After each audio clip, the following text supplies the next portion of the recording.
Greetings.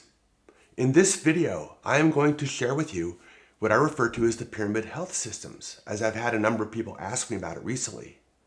This will become a valuable tool in your toolbox as it provides a proven system that empowers you to transform your health when your doctor hasn't been able to help you. Imagine that you get into your car one morning and it doesn't start. There's something wrong. And while the car still has a few years on it, it's pretty new. You've got a couple of options here. The first would be to address it systematically. You might initially make sure you had the right car keys. A next reasonable step would be to look at the gas gauge, make sure that there's gas. And after that, you might want to check on the battery.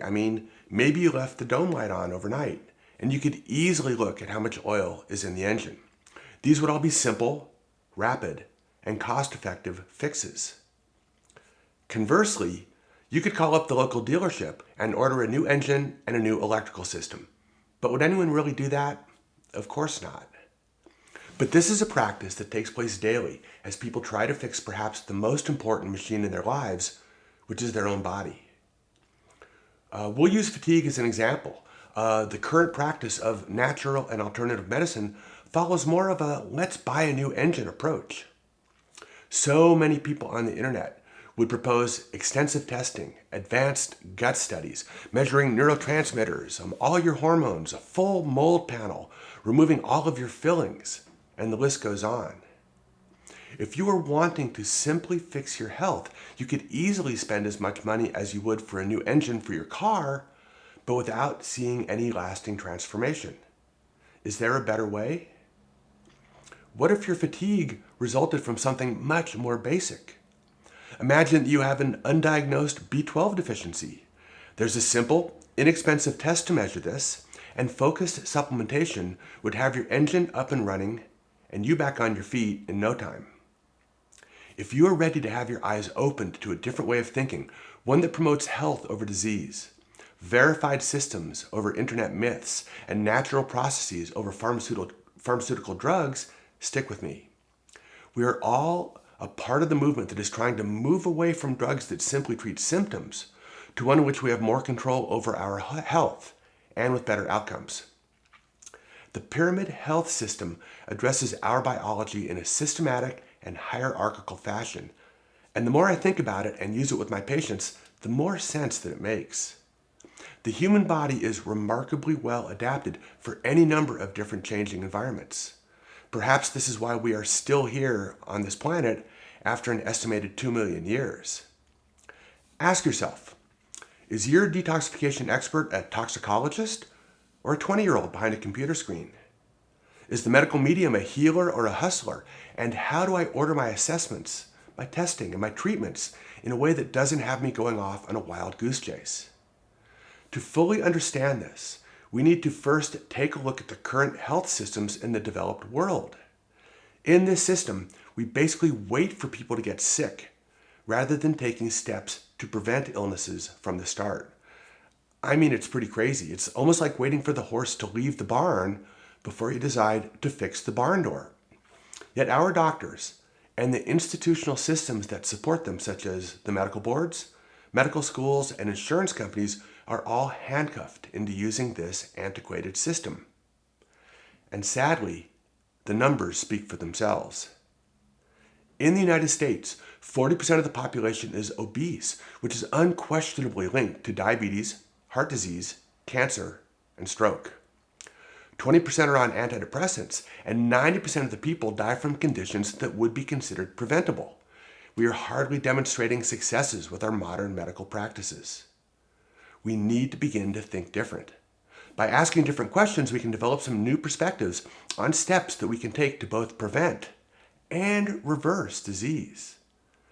This is why I developed the pyramid health systems. It provides a reproducible, scientific framework that is based in biology and biochemistry. By satisfying more fundamental, foundational components of our biology, the more complex processes that rely on these underlying foundations can operate more efficiently. This approach works because I've used these practices with my patients for the last 10 years, and I've seen remarkable successes. I'll run over how these systems interrelate in just a moment. As this is just an introductory video, I'm not going to be going into the specifics, but you will get the overall concept. The beauty of this is that it works with all medical conditions and all diagnoses. This is because all of our health and healing is rooted in the same biochemical, environmental, and emotional processes. So check this out. As animals doing our best to survive on this planet, really along with every other animal, bacteria, and plant, we need to reproduce to maintain our species. Thus, the top of the pyramid includes the processes that would allow this, namely the ability to think, move, and balance the hormones that allow us to reproduce. When all of our supporting biological processes are in balance, all of this works. Lacking this, the human species would cease to exist after a generation. But all good processes, like all good buildings, are rooted in a sound foundation. The critical foundation of the pyramid system is nutrition. The different aspects of nutrition are the nuts and bolts that keep our body working well. Let's go back to the example of the automobile. Your 6-cylinder car would not be expected to run well if only 5 of the spark plugs were working. The human body is the same way.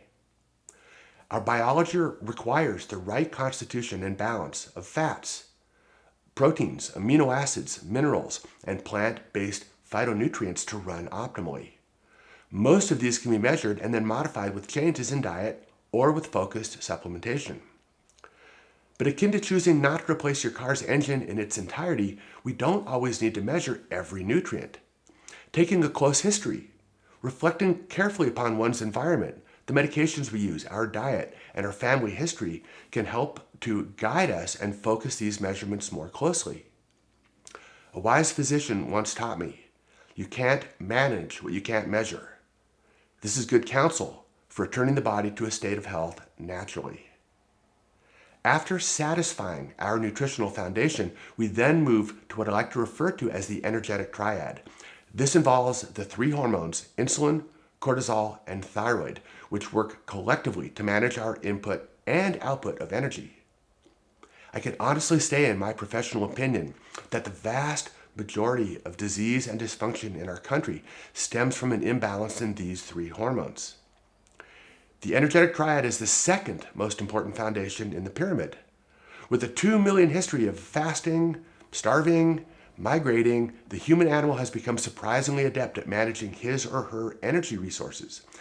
Insulin, thyroid, and cortisol provide us the means to pack on extra calories and fat onto our body when the getting is good, while directing and partitioning this energy off in times of starvation. But our physiology was not built for our current high-stress and high-calorie lifestyle.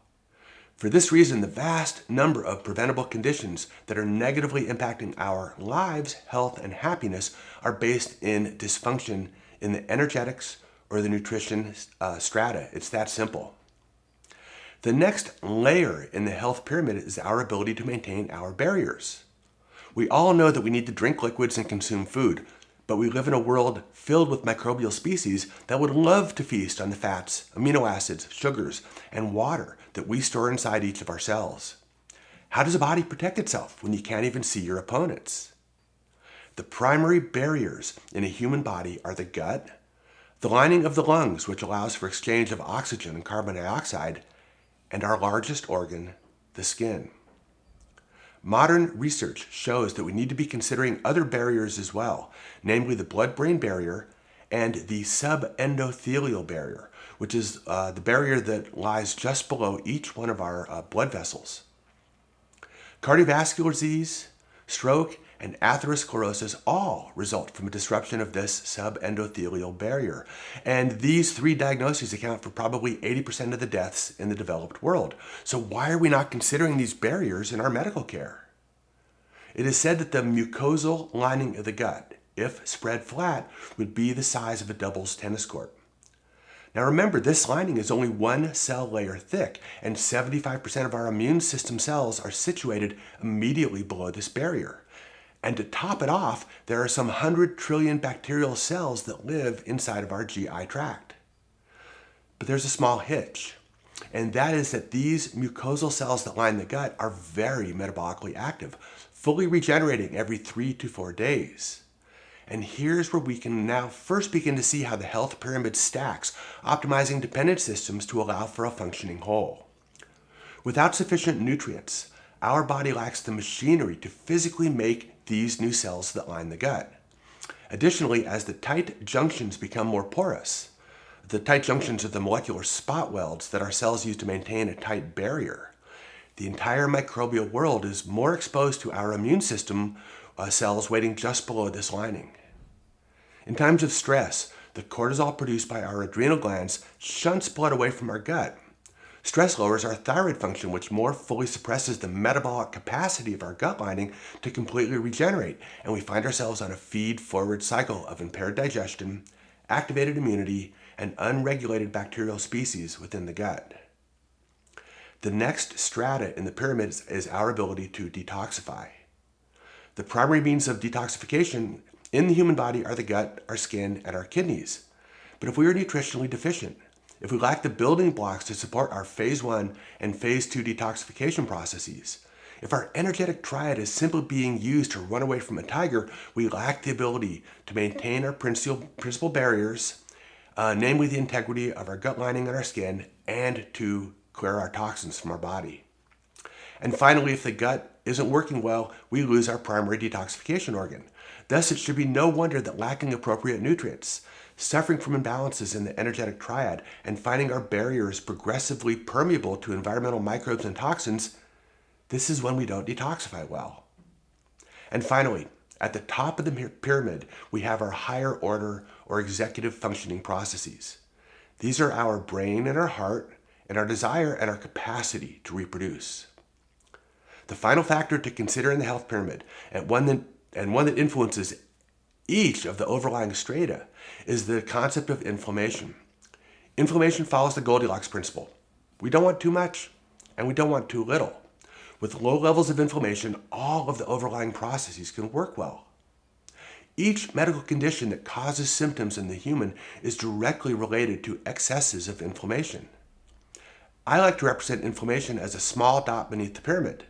When inflammation is low, all of this remains in balance.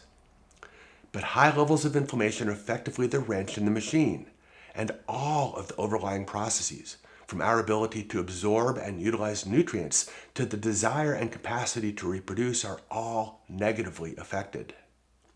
The health systems pyramid not only allows us to examine the body's working in scientific, algorithmic, and in a hierarchical sense, it allows us to deconstruct these systems and to focus on those which are the most pressing. I believe that the health systems pyramid allows us to think differently about what is precipitating our state of health or disease. It offers a sense of order, priority, and process to reestablish optimized biology and biochemistry, because when our biochemistry is optimized, symptoms and conventional diagnoses disappear. I'm making these videos to share a style of thinking that has guided me in the care of thousands of patients. I feel that it is important because in deconstructing the complexities of the human body, we can not only align these to optimize state, we also simplify the way that we understand our workings of the body. As we move away from the use of drug therapy, we will begin to democratize medicine. I mean, who knows your body best, you or the doctor who rushes through you in a 7-minute visit? I believe that the future of medicine rests in this democratization of medicine, the use of functional thinking, testing, and practices, and the empowerment to make you the best guardians and advocates of your health. I'm looking to find people who share my vision and would like to help me to expand this to a greater population. I believe that the health of the world, and quite possibly the realistic future of our species, is at stake. I'm inviting you to reach out to discuss this with me. I'm available through this YouTube channel and through Facebook as well. The future of medicine is in our hands. It's time to crowdsource the power of healing and to change medicine from a grassroots level. I mean, don't get me wrong. If I break my leg, I welcome an anesthetic, antibiotics, and talented surgeons who can get me back to my feet again. But short of emergencies and surgeries, we need to begin to ask some different questions of what constitutes health and the steps that we can each take to live a life without pain, disability, and fatigue, and one filled with energy, focus, and happiness. This is YouTube, so be sure to like this video and subscribe. But most importantly, I'm asking you to share this video with your friends and community. I truly believe that we need to begin to think differently to improve medicine around the world. The pyramid health system is a sensible, reproducible, and scientific approach that needs to be more fully utilized, accepted, and researched. As always, I'm making these videos for you to give you the information, the tools, and the frameworks that you need to make you the best steward of your own healthcare. And as always, be well. I'll see you in an upcoming video.